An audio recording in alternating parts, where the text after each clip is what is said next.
Good morning. It is Monday, the 24th of November. I'm Méabh Mc Mahon, and this is Europe Today, Euronews' daily live fix of European news and analysis. Thank you so much for joining us for our very first edition. Coming up today, it is a historic week for Ukraine and Europe, with the future of the continent's security at stake. The Swiss city of Geneva took centre stage yesterday for high-stake talks about the controversial 28-point US-Russia plan for Ukraine. EU ambassadors also huddled in Brussels last night to work on a counter-proposal to give Kyiv more space to negotiate a better deal. But the clock is still ticking towards a deadline set by President Trump for this Thursday Thanksgiving.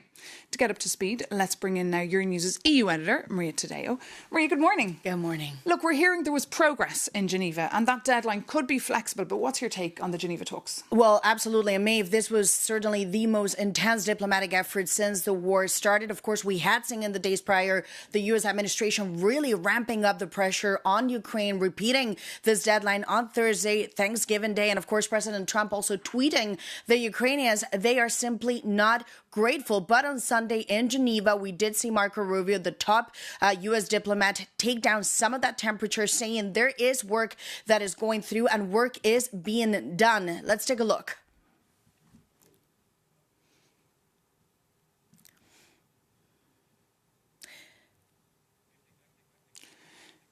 Well, indeed, the Americans have certainly left, and they said that there was, progress was made indeed. But meanwhile, today, the Europeans are meeting the Africans in Angola, and we've seen that the EU Council President Costa has asked them to huddle together to discuss Ukraine. But what exactly can the Europeans do? Well, Maeve, yesterday on the Sunday, European ambassadors already met here in Brussels. They will huddle, as you say, on the sidelines of this meeting on the Monday. There has been a lot of leaks over the weekend about documents in terms of this counter-proposal. Euronews has seen them. We have to stress 2 points. One is the European leadership is not officially endorsing any of these documents, but the direction they want to take, and sources are very clear to Euronews on this, is that they want to seize and ease some of the pressure on the territorial concessions. The idea that the frozen assets would be released and given to Russia, that is an absolute no-go. They also want to stress that there would be no veto to Ukraine when it comes to NATO. If Ukraine does not join NATO, it's not because of Russia. It would be because there is simply no consensus around NATO allies. They also want to stress the idea of a ceasefire too. So that is the direction they want to take. And then two, Maeve, for the Europeans now, this is about also the optics. They do not want to be seen as wanting to sink this plan because they fear they could get the worst end of the stick from President Trump. The goal now is to sway this proposal to also buy more time for Kyiv to get a better deal. And I should also stress, none of the diplomats that I spoke to over the weekend believe this can be done by Thursday, just simply because of the complexity of this proposal. But again, this diplomatic push from the Europeans continue in that direction. Indeed, and for now, the Americans, of course, have left Geneva. Thank you so much. Maria Tadeo, Euronews' EU editor, keeping across that story for us. And for more, of course, on this developing story, do visit Euronews.com for longer reads and analysis. But coming up, we'll be joined here in the studio by Michał Baranowski, the Polish trade minister, who's in Brussels today for what are set to be very, very frank talks between the Americans and the Europeans about the fraught EU-US trade deal. The EU signed up to an unbalanced deal on tariffs to stabilise relations with the US and assure support for Ukraine, but it is not sure that that bet will pay off. Minister Baranowski, welcome to Europe Today. Great to be with you. Thank you so much for joining us on what is a very intense, busy day for you. But first, a critical week as well for the Ukrainians and the Europeans. But the Europeans are not getting a seat at the table here. Well, we are getting there. It's a little bit confusing, the situation around the peace plan. It turns out that this is an opening bid rather than a final proposal. We are now back at the new stage of the negotiations. The initial proposal, I think it was clear, was not balanced. So that's been put in the dustbin, has it? The 28 plan that was clearly had the fingerprints of the Kremlin all over, is that ditched? Is it in the bin? I would not say it as that far. Look, and it's in the end for Ukrainian government to decide what they can accept or not. But it's not only Ukraine's security, it's very much Europe's security. Therefore, we are at the table. We are the biggest backer, both financial and militarily, of Ukraine. And that makes perfect sense for us to be very much part of the plan. And that's why the Europeans are meeting today in Angola. I mean, on the sidelines of the EU-Africa meeting. Will they be able to sway this? I'm very hopeful and optimistic. I really cannot imagine, frankly, let's imagine the opposite scenario in which Europeans are not part of the solution. How would it work? Who would pay for it? Who would provide security guarantees with United States? In the end, we all want, and I'm convinced that President Trump as well, wants a stable peace, not only something that will be taken advantage of by the Russian government that has a long history of walking away from any agreements that they signed the day before. And as I said, the Americans have left Geneva, but their counterparts have arrived here in Brussels, and that's why you're here for high-stakes trade talks. I mean, the EU agreed to the 15% tariffs on the basis that the deal would provide stability and keep the US engaged. But given what we know now, Minister, should we reject this deal that was signed off back in July? No, we should not. I mean, this is a deal that provided stability. We are meeting today with Secretary Lutnick and USTR Greer to talk about where we are. It provided stability, and also in comparison to other US deals, this is actually pretty decent deal that Europe got. Would I be happier if it was more balanced, if we got a bigger slice of the pie? Absolutely.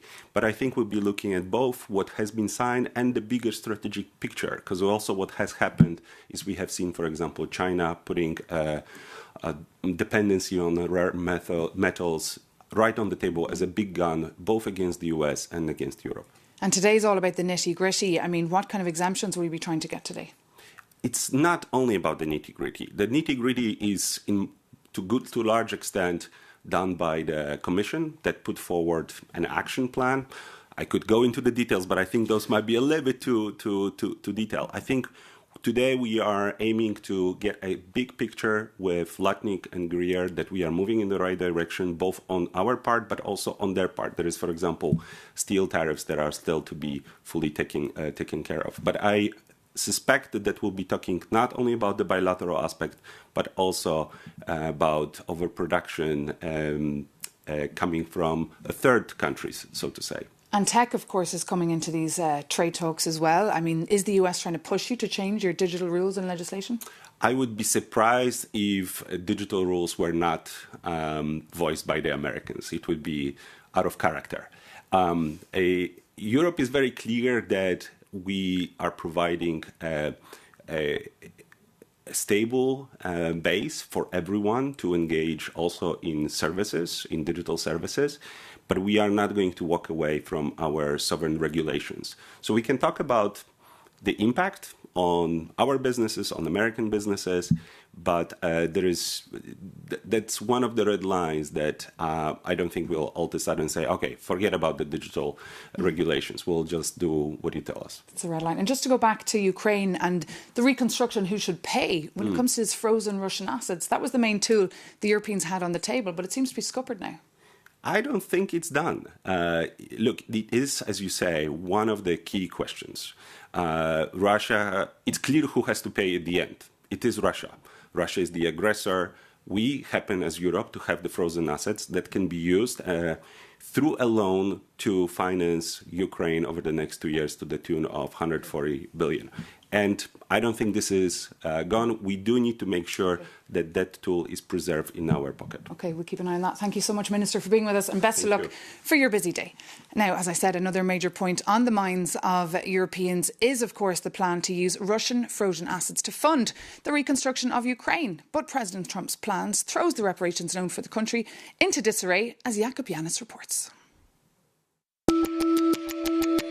You don't have the cards. That is what Donald Trump told President Zelensky earlier this year. But Brussels thought it held an ace, the frozen Russian assets. Now, the 28-point US peace plan has called out Europe's hand. And the pot is massive. Estimated 300 billion euros in Russian central bank assets are frozen across the G7 countries. The vast majority, 185 billion euros, is locked right here in Belgium by Euroclear, a securities depository. Brussels planned to use the Russian frozen assets to issue an unprecedented reparations loan for Ukraine. But the US plan flips the script with a controversial proposal: unblock the funds and split them into two investment vehicles. Fund number 1 for Ukraine's reconstruction. $100 billion of the frozen assets would be deployed, and Europe would have to front another $100 billion of its own cash. The catch? The US takes 50% of the profits. Fund number 2, a US-Russian joint venture. The rest of the money will be invested in projects for Moscow. Far from paying reparations for attacking its neighbor, the Kremlin is rewarded with a commercial opportunity. The result? Moscow gets a win, Washington flips a profit, and Europe loses its main leverage. Brussels is not at the table, and it may end up reduced to a spectator with a very expensive bill to pay. And for more on this, we can bring in now Thomas Hendrik Ives, the former president of Estonia, who's joining us this morning from Bucharest. Great to have you with us. Thank you for talking to Europe Today. Great to be here. Look, let's talk about money in just a minute, sir. But first, your thoughts on the Trump plan. Do you think it's a big win for the Kremlin? It's a fantastic win for the Kremlin, at least as it was originally proposed. And it's probably not the Trump plan, it's the Trump-Putin plan. It's clear that everything is in that original document is in favor of Moscow and in every way against what Ukraine needs. And they're the victim. And could it weaken Ukraine, you think, and perhaps benefit American and Russian investors? Well, it's clear from there that it's seen as a business deal, and the collateral damage is to Ukraine and a little bit more, an additional collateral damage to Europe, which ends up footing the bill. So what should the Europeans be doing here? I mean, they've come up with a counter-proposal last night. Ambassadors were meeting. EU leaders will meet today in Angola. What should they be doing here? Well, it's clear this plan cannot fly without the Europeans. The Europeans are supposed to be paying for it ultimately. And moreover, the plan as originally foreseen, without even consulting Europeans, says, okay, planes will be based in Poland, without ever asking Poland, where does this come from? So this will not fly. Ultimately, if the Europeans scupper this deal, then nothing will happen. And what about the frozen Russian assets? The Europeans were banking on using this to reconstruct Ukraine, but now it seems to be a little bit in disarray. Who should pay here? The Europeans?